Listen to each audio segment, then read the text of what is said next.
High friends, welcome back to my YouTube channel.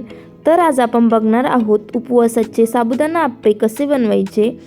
तर ही recipe अगदी साधी, सोपी व झटपट बनवून तयार होणारी अशी आहे। तर त्यासाठी काय काय साहित्य लागते ते आपण बघूयात। तर त्यासाठी सर्वप्रथम मी इथे 2 बटाटे किसून घेतलेले आहे। त्यानंतर घेतलेली आहे इथे भरपूर सारी कोथिंबीर, एक उकडलेला बटाटा, 9 ते 10 हिरव्या मिरच्या। त्यानंतर इथे मी घेतलेलं आहे साबुदाण्याचं पीठ।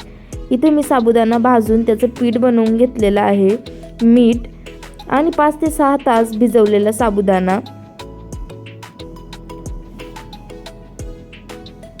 आता आपण एका मिक्सरच्या भांड्यामध्ये हिरव्या मिरच्या आणि कोथिंबीर बारीक करून घेऊ।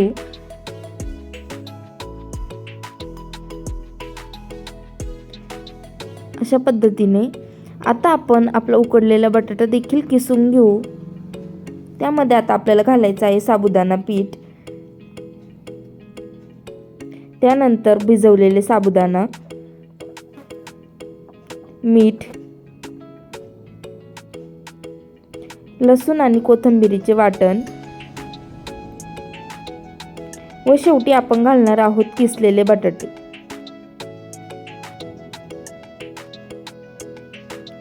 हे ऑप्शनल आहेत, नाही टाकलं तरी काही प्रॉब्लेम नाही, कारण की आपण उकडलेला बटाटा टाकलेलाच आहे। पण मग टाकून बघा, याच्याने खूप सुंदर अशी चव येते। आता आपण हे सर्व व्यवस्थित मिक्स करून घेऊ। तुम्ही बघू शकता, मिक्स केल्यानंतर आपलं अशा पद्धतीचं पीठ बनवून तयार होईल। त्यानंतर आता आपण झाकण ठेवून अर्ध्या तासासाठी भिजत ठेवू। अर्ध्या तासानंतर तुम्ही बघू शकता आपलं पीठ व्यवस्थित प्रकारे भिजलं गेलेलं आहे। आता आपल्याला आप्पे बनवण्यासाठी अगदी परफेक्ट असं हे पीठ बनवून तयार झालेलं आहे। आता आपण याचे छोटे छोटे गोळे बनवून घेऊ। तुम्ही बघू शकता अशा पद्धतीने आपण आपले सर्व गोळे बनवून घेतलेले आहे। आता आपण गॅसवर एक आप्पे पात्र ठेवून घेऊ व त्यामध्ये थोडं थोडं तेल घालून घेऊ, जेणेकरून आपले आप्पे खाली चिटकणार नाहीत।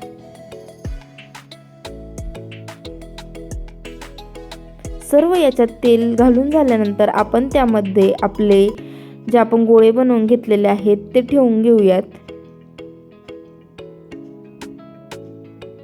तुम्ही सुद्धा एकदा या पद्धतीने ही रेसिपी नक्की ट्राय करून बघा।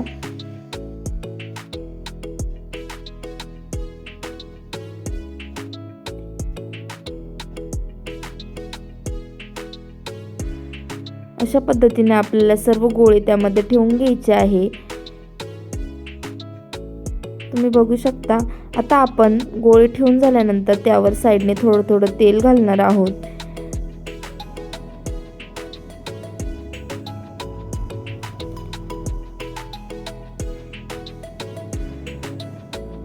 सर्व यात तेल घालून झाल्यानंतर आपण त्यावर झाकण ठेवून 3 ते 4 मिनिट त्याला कुक करून घेणार आहोत।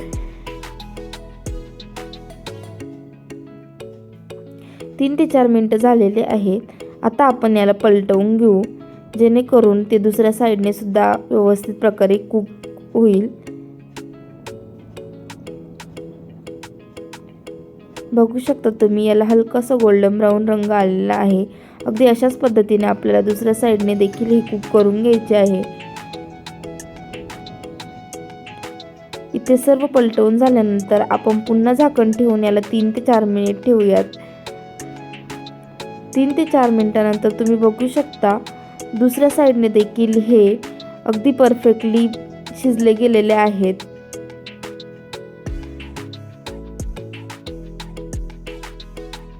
आता आपण हे काढून घेऊ। तर तुम्ही बघू शकता आपले उपवासाचे साबुदाणा आप्पे अगदी परफेक्ट प्रकारे तयार झालेले आहेत। हे तुम्ही दही किंवा कोणत्याही शेंगदाण्याच्या चटणी बरोबर खाऊ शकता। व्हिडिओ आवडला असेल तर लाईक, शेअर आणि सबस्क्राईब करायला विसरू